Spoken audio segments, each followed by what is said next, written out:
Pues nos despertamos con buenas noticias en el departamento del Chocó. Ya después de 9 días de haber instalado el paro armado en esta zona del país, el Frente de Guerra Occidental le pone fin a esta medida que generó varias, que generó un confinamiento, generó una crisis humanitaria precisamente y especialmente en la región de los ríos, que comprende los ríos de San Juan, de Sipí y de Cajón. ¿Cómo ve esta decisión por parte de esta guerrilla? Pues por supuesto, esa es una práctica terrible y por supuesto es muy importante que haya pasado eso. Igual nosotros hicimos un llamado como delegación el sábado, también insistiendo que no fuera a haber bombardeos porque pensamos que eso había que desescalarlo, esa situación. Y entonces es muy importante pues que eso se haya superado, pero esperamos que se supere como práctica, porque por supuesto la más perjudicada es la población. Entonces saludamos el levantamiento, pero saludaríamos mucho más que ese tipo de hechos no se vuelvan a repetir. Claro, y fíjese que pues hay una población específica, la niñez, que es la que pues se vio afectada, por ejemplo, este fin de semana, que no pudieron realizar las pruebas. A ver, vamos a ver qué pasa, digamos, estos próximos días allí en esta zona y cómo se va restableciendo el tema de el paso de las personas y demás. Vera, y sobre todo hay que encontrar puentes de diálogo, porque finalmente esto obedece también al enfrentamiento de actores armados en el territorio. Entonces habría que buscar también soluciones más duraderas para que ese tipo de prácticas no se repitan, ¿no? Porque finalmente siempre la gente está en tensión, siempre está en suspenso, siempre está en una situación crítica. Sí, es cierto, que se busquen puentes de diálogo, y fíjese que este proceso con el ELN pues ha pasado o está pasando por una situación complicada, pero pasan varias cosas, y es que no es la primera vez que pasa, ¿cierto?, una crisis, una mesa de negociación. Así es, ¿cierto? Con distintos grupos armados, y lo hemos visto a lo largo de todos estos años, mientras nos hemos sentado, el gobierno nacional se ha sentado con ellos. ¿Qué cree que ha sido difícil justamente de este proceso? Pues me parece muy importante tu enfoque, que las crisis son como parte del asunto. Es decir, cuando se sientan posturas diferentes, actores diferentes, pues por supuesto esto no todo es armonía. Siempre hay crisis y eso es parte del proceso. Lo que pasa es que tendemos a decir que las crisis son el acabose y que de ahí no hay solución. Las crisis pues suena al lugar común.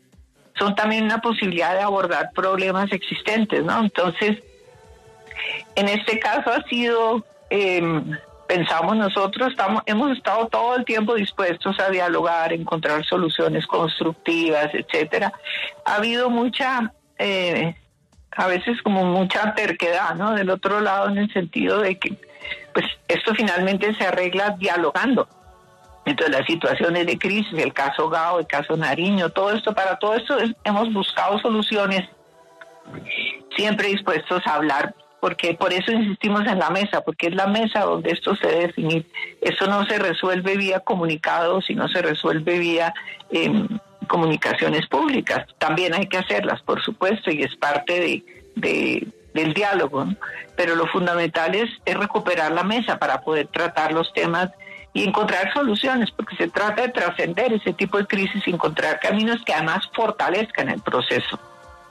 Claro. No es solo resolver la crisis, sino que de verdad esto avance, porque queremos todos, el país quiere ver resultados, quiere ver que realmente este proceso camine.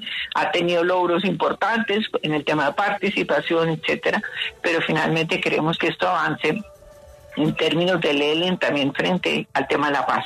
Sí, señora Vera, grave. De hecho, usted mencionaba en su columna dominical en El Tiempo el domingo que pues que la clásica suspicacia de que el gobierno va a negociar con la subversión por debajo de la mesa es uno de esos asuntos que ha llevado a que seguramente hayan dificultades en el proceso, no solamente de parte de ambas partes que están negociando, sino también externamente.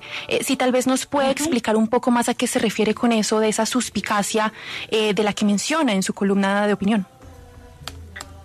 Pues yo considero que una de nuestras enfermedades como país es la desconfianza, ¿no? Y sobre todo en estos temas y en temas complejos siempre hay como la suspicacia de que se están haciendo cosas por debajo de la mesa.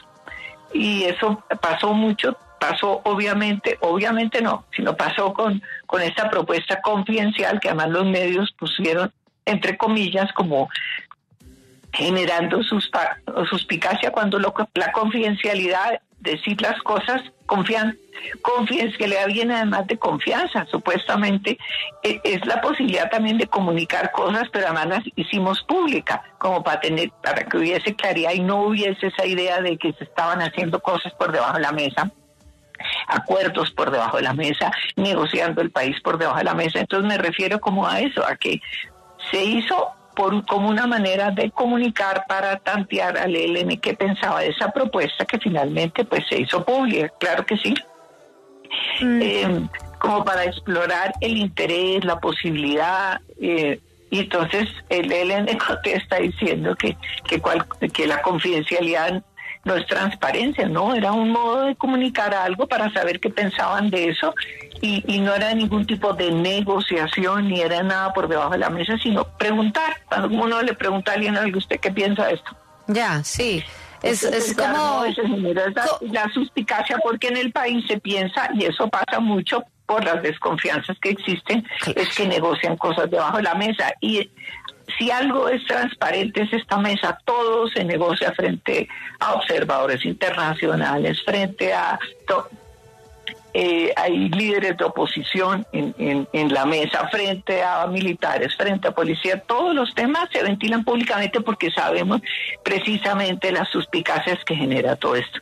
En el tema de participación también se generó en un momento eso que se estaba negociando cosas por debajo de la mesa. No, todo es ventilado frente a la gente. Lo que pasa es que esto era un modo de transmitir un mensaje, eso era todo.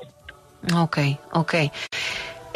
Entonces, sí. Además es como chistoso que uno, como lo hicimos en la delegación, decir públicamente que iba a haber ese tipo de mensaje. Pues si uno va a hacer cosas por debajo de la mesa, pues ni lo habla. Entonces, lo de debajo de la mesa se queda debajo de la mesa. Pues no, nunca lo va a sacar. Sí. Entonces, es importante ventilar eso, porque verdad nos pasa eso que queremos ver siempre algo malo detrás de las cosas, sino la posibilidad de construir la paz. La paz implica transparencia, la paz implica confianza, implica también creer que los que estamos sentados en la mesa, pues queremos la paz y estamos haciendo las cosas como creemos que deben ser correctamente, ¿cierto?